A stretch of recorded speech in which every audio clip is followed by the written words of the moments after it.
रोजगार लोगों को मिल रहा होगा तो बात समझ में आ जाती है कि रोजगार है तो आदमी अपना गुजारा ठीक से कर लेते हैं।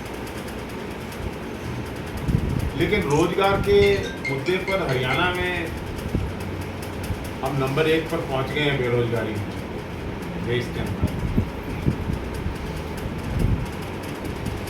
आज पेट्रोल की कीमत हिमाचल से ज़्यादा हरियाणा में है, डीजल की कीमत, गैस की कीमत हिमाचल से ज़्यादा हरियाणा। पहले हरियाणा में कम होती थी सबसे, आज सबसे ज़्यादा है।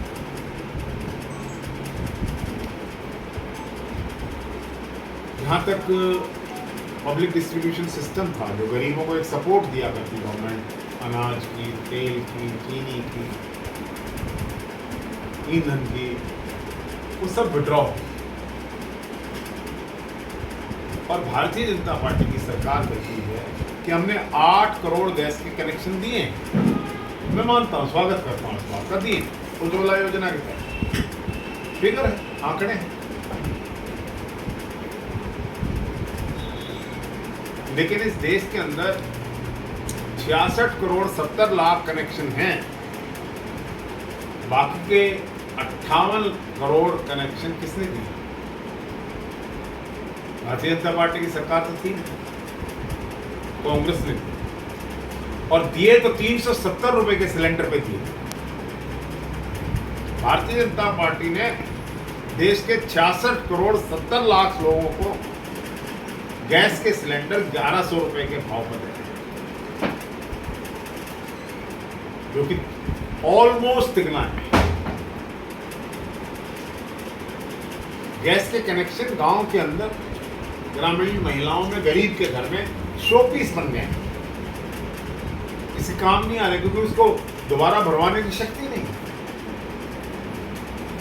बेरोजगार को पेट्रोल और डीजल की कीमत कितना मार रही है, उस बेरोजगार से पूछे। तो महंगाई बहुत बड़ा मुद्दा है। लेकिन महंगाई के मुद्दे पर कांग्रेस को सड़कों पर बहुत कम देखा जाता है। अगर ईडी राहुल गांधी को तलब कर लेते तब सड़कों पर उतरते हैं। देखिए, महंगाई के मुद्दे पर कांग्रेस ने एक बहुत बड़ी रैली दिल्ली में की, जिसमें हजारों की संख्या में, लाखों की संख्या में लोग पहुंचे। उसके बाद मैं अपनी बात कर सकता हूँ और हर जिले की बात कर सकता हूँ, हरियाणा की बात कर सकता हूँ। हर जिला स्तर पर महंगाई के खिलाफ कांग्रेस सड़कों पर उतरी। लेकिन अगर राहुल गांधी के लिए उतर गई तो क्या तकलीफ है? क्या बात है? हमारे नेता को अगर कोई प्रोसिक्यूट या प्रोसिक्यूट करता है, उसके विरोध में अगर जा रहे हैं, लोकतंत्र है ना देश में।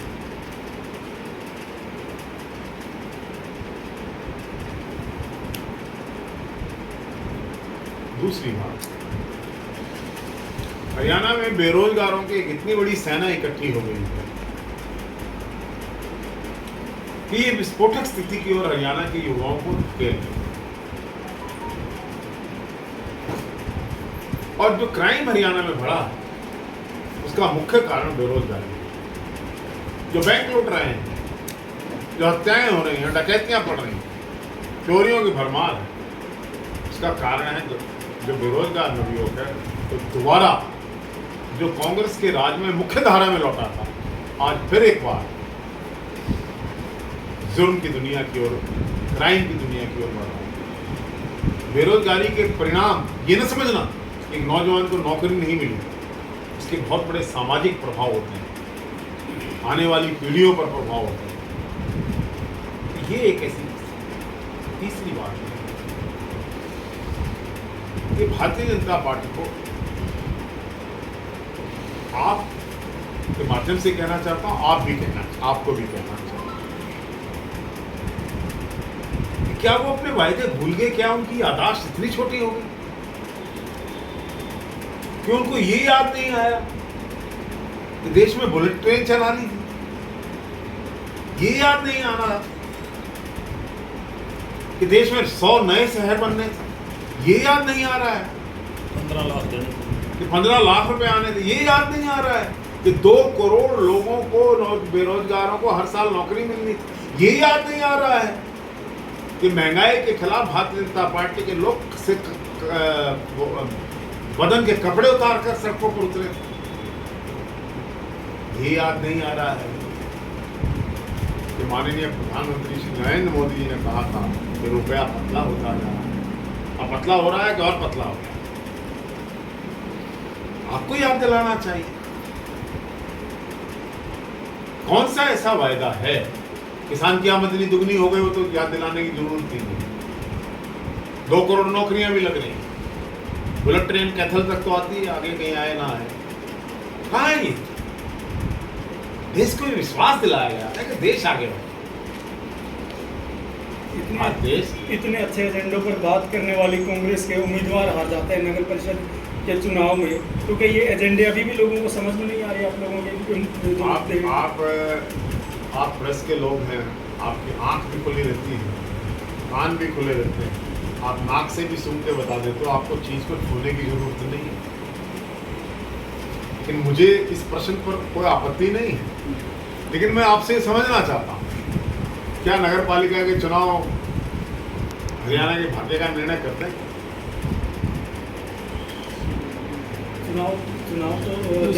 सर तमाम बातें ठीक है कि आपने बताया कि समस्याएं, उसके बावजूद भी भारतीय जनता पार्टी उपचुनाव हो, कोई भी चुनाव हो, बीजेपी जीतती है। कारण उसके बावजूद भी भारतीय जनता पार्टी 2019 के अंदर 10 की 10 लोकसभा सीटों को लाखों वोटों के मार्जिन से जीती। स्वयं चौधरी भूपेंद्र सिंह हुड्डा और बड़े से बड़ा कांग्रेस का लीडर आ रहा था, और भारतीय जनता पार्टी को ये कहने का साहस हो गया था कि 75 पार, और प्रेस उसको 85 पार तक ले गई मीडिया। उसी भारतीय जनता पार्टी की सरकार को बहुमत का आंकड़ा नहीं छू पाया। इस गलतफहमी में न रहे कोई। ये लोकल इलेक्शन थे। आज अगर मुझसे कोई पूछे, हालांकि मैंने समर्थन किया था, मैं झूठ नहीं बोल रहा, ये कांग्रेस अगर चुनाव सिंबल पर लड़ती तो आपके प्रश्न में कोई जाए। कांग्रेस चुनाव सिंबल पर नहीं लड़ी, उनकी अपनी सोच है। देखिए, कुछ लोग निर्णय लेते हैं कांग्रेस, उस निर्णय को मैं प्रभावित करता हूं या नहीं करता हूं तो हमारी पार्टी का अंदरूनी बात है। सर, हरियाणा के अंदर मर्ज के नाम पे बहुत सारे स्कूल बंद कर दिए गए हैं, जिसमें इस मुद्दे को आम आदमी पार्टी ने अच्छे से उठाया, लेकिन कांग्रेस इस मुद्दे को नहीं उठा पाई। क्या कारण है कि क्या धरातल पे काम नहीं कर रही कांग्रेस? नहीं, ये एक बहुत बड़ा प्रचार हो रहा है, इस प्रश्न के माध्यम से ही प्रचार हो रहा है। मैं आपसे क्षमा चाहूँगा कि हमारी कोई सी भी पार्टी के ऐसे नेता का बयान नहीं है जिसका बयान स्कूल बंद होने पर ना आया। ये स्थिति चिंताजनक है शहरी स्कूलों की, क्योंकि शिक्षा के क्षेत्र के अंदर शिक्षा आज की नहीं, कल की नहीं, बल्कि लंबे भविष्य की कहानी है, हमारे बच्चों के भविष्य की कहानी। कांग्रेस ने इस बात को उठाया है, आपके माध्यम से आपका भी बहुत धन्यवाद, ये मामला उठा है। और आम आदमी पार्टी भी हरियाणा में अपनी कोशिश कर रही है, राजनीतिक दल है वो भी है, तो मुद्दा वो भी बच्चों के साथ खड़ी है, वो बच्चों के साथ ग्राउंड पे खड़ी है। सभी लोग खड़े हैं। और अगर नहीं कोई खड़ा है या इस बात को नहीं कोई ज़मीनी स्तर पर पहचान पा रहा है, वो है भारतीय जनता पार्टी की आज की सरकार, जिसमें सैकड़ों स्कूल बंद हो गए। देखिए, एक पॉलिसी हुआ, मैं सहमत हूँ कहीं ना कहीं कि हमें शिक्षा के ढांचे में आमूल-चूल परिवर्तन करना चाहिए। और वो शिक्षा का एक जो तरीका हुआ करता था आज से 50-100 साल पहले, वो विश्व बदल गया है, टेक्नोलॉजी की तरफ चले गए हैं, डिजिटलाइजेशन की तरफ चले गए हैं। आज छोटा बच्चा मोबाइल पर और एक कंप्यूटर पर एक्टिवेटेड है।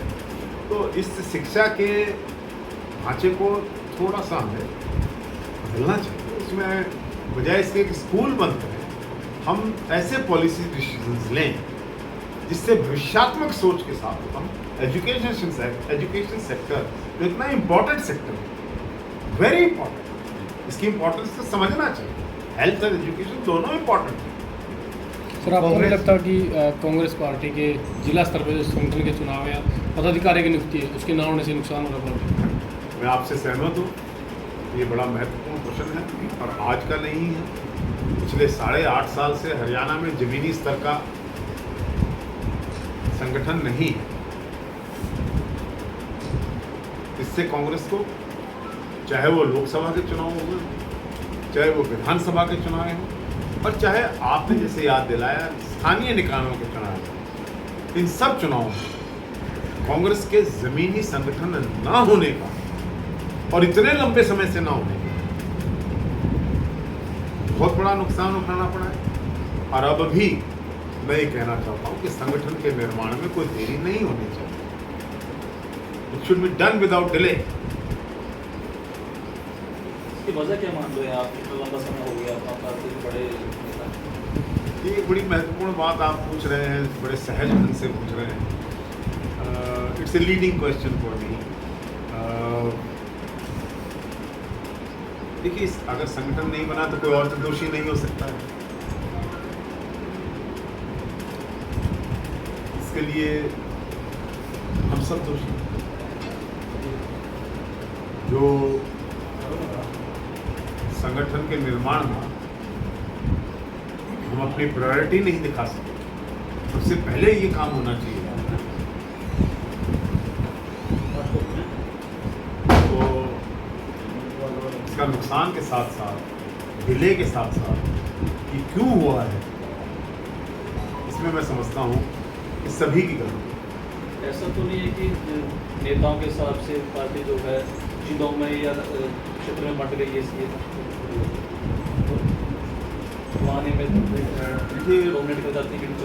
आप दरअसल ऐसे व्यक्ति से क्वेश्चन पूछ रहे हैं जो साफ कह देगा, सही बात कह देगा, इसीलिए पूछ रहे थे। और कोई बोलता नहीं है, साफ कह देगा, सही कह देगा। पर इसका जवाब मैं दूसरे ढंग से दूंगा कि कांग्रेस के नेताओं को अब आपसी मतभेद भुलाकर एकजुट होकर संगठन के निर्माण में काम करना चाहिए। लोगों को ये कहने का मौका देना नहीं चाहिए कि कांग्रेस के नेतृत्व में किसी भी प्रकार का गठजोड़ की कमी, ये मौका नहीं देना चाहिए। क्योंकि सबकी माना जा रहा है, अभी भी दूसरे सब लोग कहते हैं, बड़े नेता भी कहते हैं, दूसरी पार्टी के भी, भाजपा के नेता भी कहते हैं कि कांग्रेस के कमजोर होने का नुकसान देश को है। ठीक है, विपक्ष ना होगा तो आप सबको विश्वास नहीं होगा, लेकिन एक जीवन की वास्तविक घटना बता रहा हूँ। चाहे प्रेस में नहीं लिखना है, बहुत बड़ी बात है। एक बार चौधरी भूपेंद्र सिंह हुड्डा और मैं दिल्ली के एयरपोर्ट के VIP लॉन्ज में बैठे हुए, waiting for our flight to be cleared, क्योंकि प्राइम मिनिस्टर का फ्लाइट जाना था। उस समय देश के वर्तमान माननीय प्रधानमंत्री श्री नरेंद्र मोदी, जो उस समय 2013-14 में देश के प्रधानमंत्री पद के लिए भारतीय जनता पार्टी के कैंडिडेट मनोनीत हो चुके थे, वो आ गए। क्योंकि VIP लॉन्ज एक ही है, वहीं से सब लोग टेक ऑफ करते हैं।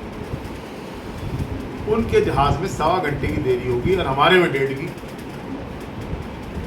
तो उस 1.25 घंटे में और 1.5 घंटे में मुझे मोदी जी नहीं जानते। हुड्डा जी उनके मित्र थे, या जैसे उनके अच्छे परिचय था, दोनों चीफ मिनिस्टर रहे थे उस समय भी थे। ये किस्सा मैं प्रेस की कंजम्पशन के लिए, वैसे बताने के लिए शेयर किया। तो वहाँ एक चर्चा चल पड़ी। मैं ना किसी पार्टी के लिए आया, ना किसी पार्टी के विरोध में आया, ना किसी व्यक्ति के हक में आया, ना किसी के विरोध में आया।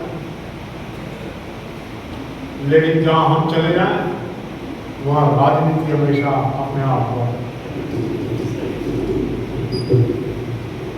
हम कोई खिलौने नहीं बेचते, हम करते हैं राजनीति, लेकिन समाज के पटल पर सबकी अपनी अपनी आस्थाएं हुआ करती हैं, सबकी अपनी अपनी भावनाएं हुआ करती हैं। अगर मैं एक का पक्ष लूं तो किसी की भावनाओं को आहत कर सकता हूं। अगर मैं एक दल की बात करूंगा, एक व्यक्ति की बात करूंगा, शायद कुछ ऐसे लोग भी होंगे जिनकी भावनाएं इससे आहत हो। इसलिए केवल समाज की बात करूंगा। राजनीति तो अपने आप हो जाया करती है। आप क्या समझ रहे हैं कि आप यहां इकट्ठे हो गए ब्राह्मणों के इस किले में और राजधानी में? राजनीति नहीं हो रही। यहां से संदेश जाएगा मित्रों, एक खाली नहीं लगता। ये वो तीर है जो चलेगा, किसके लगेगा? तो लगाने वाला खुद बताता फिरेगा मुझे लगा, आपको कहने की जरूरत नहीं। इसलिए यहां इकट्ठे हो। ये ब्राह्मण धर्मशाला का परिसर नहीं है, ये हमारा घर है। यहां से चुनौती और उन्नति की नीतियां बना करेंगे। ये केवल भवन नहीं है, ये हमारे संघ की विचार है, जहां पर बैठकर हम अपने भविष्य के निर्माण की बात कर सकते हैं। एक बार मैं मंत्री जी के साथ यहां आया, निमंत्रित किया, बातचीत। मैंने कहा मंत्री जी, इनको कितने दिन हो गए मोहर लगाते हुए आपकी, और ये 20/30 का भवन बनवाएगा आपके यहाँ? ऐसा भवन बनाओ जिसका आने वाली पीढ़ियां इस्तेमाल करें और कोई घोषणा कर नहीं। मुझे कोई गलतफहमी नहीं है अपने बारे में। मैं पंडित चंद्रलाल का बेटा सही, 7 बार 9 बार 5 बार MP MLA में मिनिस्टर रहे, मैं रहा, विधायक रहा, स्पीकर रहा, लेकिन मुझे अपने बारे में कोई गलतफहमी नहीं। मेरे पिताजी जो रहे, मैं जो रहा, या मेरे पास जो रहेंगे, वो आपकी वजह से। मुझे अगर हरियाणा विधानसभा का अध्यक्ष बनाया गया, कांग्रेस का अध्यक्ष बनाया गया, तो आपको प्रतिनिधित्व देने के लिए बनाया गया। और मैं इस बात को जानता हूं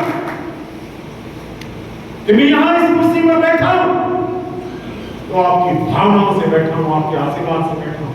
इसलिए विधानसभा की कुर्सी पर बैठकर मैंने पहला ऑर्डर पास किया था कि आज के बाद विधानसभा में कहीं से आए, कोई आए, किसी धर्म जाति और विश्वास का व्यक्ति आए, उसको पास नहीं होना पड़ेगा, ये दरवाजे खुले। तो कैसा मंत्री हम एयर कंडीशन कमरों के अंदर कैद हो जाए, सुरक्षा कर्मी बाहर खड़े हों, उनको बनाने वाले, उनको शक्ति देने वाले दरवाजे पीट रहे हैं अपनी मांगों के लिए, लेकिन उनके कान पर जो न रहेंगे, ऐसी राजनीति ना मेरे पिताजी कभी की है, अगर मैं कहीं कुछ बनता हूं तो आपकी वजह से बनता हूं, आपके लिए बनता हूं। ठीक है, लोग तो संख्या रखते, सबको साथ लेकर चलना पड़ता है, सबको साथ लेकर चलने वाला लोकतंत्र की लंबी पारी खेलता है, सभी धर्मों और समाजों का आदर करने वाला व्यक्ति राजनीति में आगे जाया करता है। राजनीति संभावनाओं का खेल। एक ऐसा समय था कि राजनीति की संभावनाएं बनी, पंजाब हरियाणा से अलग हुआ, हरियाणा पंजाब से अलग हुआ, और इस हरियाणा प्रदेश के प्रथम मुख्यमंत्री पंडित भगवत दयाल शर्मा जो पहली बार विधायक बने 1962 में चुनकर आए थे। लेकिन राजनीति संभावनाओं का खेल, लेकिन ये संभावनाएं कहां चली गई? उसके बाद लंबी पारियां लोगों ने खेली। मैं ये नहीं कहने आया हूं, किसी विशेष जाति की बात नहीं करने आया, लेकिन क्या हो गया इस देश के राजनीतिक परिदृश्य में? समझिए आप, क्यों हमारी संख्या घट रही है, क्यों कहा गया यहाँ कि हमें संगठित हो जाना चाहिए, क्यों कहा गया कि हमारे अंदर से बदबू आ रही है, अरे हमारे से कौन कह रहा बदबू आ रही है? हम तो खुशबू के स्रोत हैं, हमने समाज ज्ञान और विद्या का प्रकाश दिया, हमारे से बदबू कौन करेगा? जो हमसे घृणा करेगा पंडित लक्ष्मीचंद ने कहा इनके नाम से भवन बना रहेगा, यहाँ पुस्तकें भी उनकी रखी जाएंगी, पढ़ना, नौजवान पीढ़ी को प्रेरणा मिलेगी। इसमें लिखा है कि ब्राह्मण की दुश्मनी और नादान की यारी, सांस का खेत और सांस की बीमारी मौत का कारण होना।